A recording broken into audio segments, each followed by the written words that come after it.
Pemirsa, petugas Satuan Reskrim Polres Tabanan masih melakukan penyelidikan intensif asal mula penyebab kematian Made Subadi yang jasadnya membusuk di saluran irigasi Subak Benana Penebel Tabanan. Dugaan sementara korban diduga tewas akibat terjatuh ke saluran irigasi.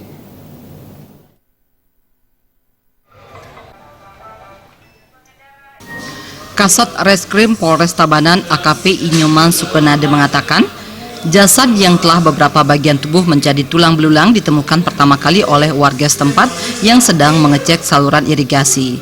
Penemuan tersebut langsung dilaporkan pihak kepolisian. Jajaran Reskrim Polres Tabanan dan Polsek Penebel langsung melakukan olah TKP. Saat ditemukan mayat sudah membusuk hanya menggunakan pakaian. Berdasarkan ciri-ciri yang ada, diketahui jenazah tersebut dikenal bernama Made Subadi, 58 tahun, warga setempat yang sempat hilang 5 hari lalu.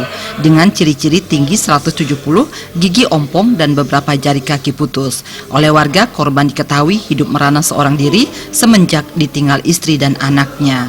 Korban sempat jatuh dari pohon kelapa sehingga mengalami gangguan saraf.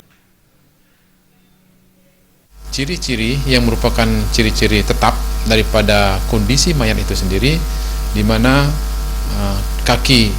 jari-jari kaki kanannya itu ada puntung, terus pakaian yang dikenakan, artinya mayat yang ditemukan itu secara jelas yakin diakui oleh keluarga merupakan jenazah atas nama Made Subadi yang beralamat di Kedampal Penebel. Ditambahkan AKP Nyoman Supenade, terkait penyebab kematiannya masih dilakukan penyelidikan. Tidak ditemukan tanda kekerasan di tubuh korban dan diduga korban tewas akibat jatuh ke saluran irigasi tersebut.